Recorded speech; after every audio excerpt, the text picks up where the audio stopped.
Even though I still live here. I just came from Fulton Street that they just closed down. They're having a little party over there in celebration of a supermarket. That's what's so great about community. I want to thank Dr. Burgess and the New York Committee of the National Votes for Women Trail for the invitation to speak with you this afternoon. And I want to thank all of you who are assembled. I'm honored to be here today to commemorate the centennial of the 19th Amendment and honor the tireless efforts of the Black women suffragettes. Yes, a round of applause. They struggled to secure the right to vote for all American women. It was a long, frustrating, and arduous effort, one in which our ancestors and our great-grandmothers and our great-grandmothers, and for some of us in this room today, our mothers never received proper credit for. And the struggle, unfortunately, continues. Our foremothers never received proper credit for their efforts to shore up democracy in this country, despite being the Americans most committed to universal suffrage. And frankly, the Americans with the most to lose. Most to lose without these fundamental rights. And so, as my mom used to say, we've got to speak the truth and shame the devil.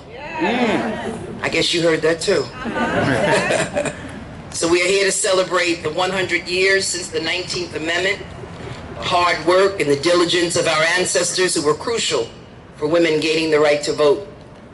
However, for Black women and our families, we know it's only been 60 years. 60 years.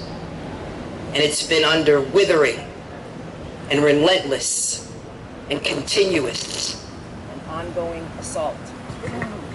I can use my outside voice. And even more tragic is the reality today. It's been utterly emasculated to the point of being almost recognizable, including but not limited to the Voting Rights Act. It's been rendered nearly meaningless in states across the country that have been allowed to pass measures to make it harder for Americans, particularly African Americans, to vote.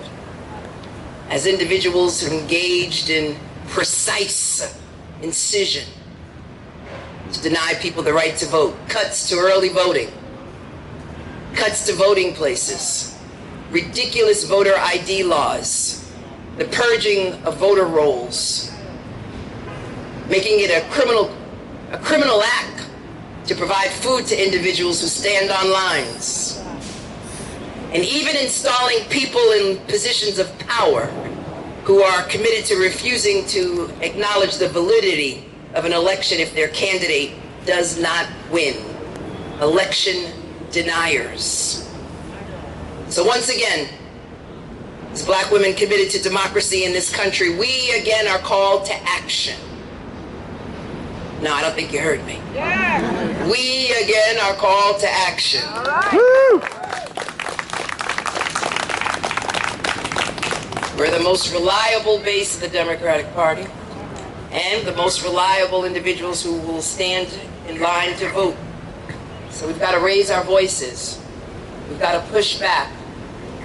And as the Attorney General of this state, I will use the law both as a sword and as a shield to protect your rights and defend this democracy as I have done. You know, I ran for the office of Attorney General because I thought I was going to do some civil rights, some consumer rights.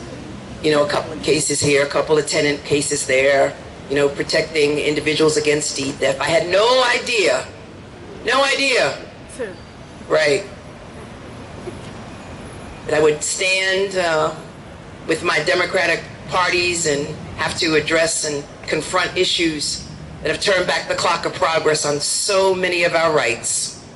And so in the spirit of Harriet Tubman, Shirley Chisholm, Sojourner Truth, Sarah J.S. Garnett, and the founder of the Equal Suffrage League, and Dr. Verena Martin Jones, its president, who are among those we honor today, along with so many other Black women whose names are not recorded in history books. We will fight on in their name and for our children's future. And we will ensure that they're in the history book, right? Yeah. Because it's part of history, American history.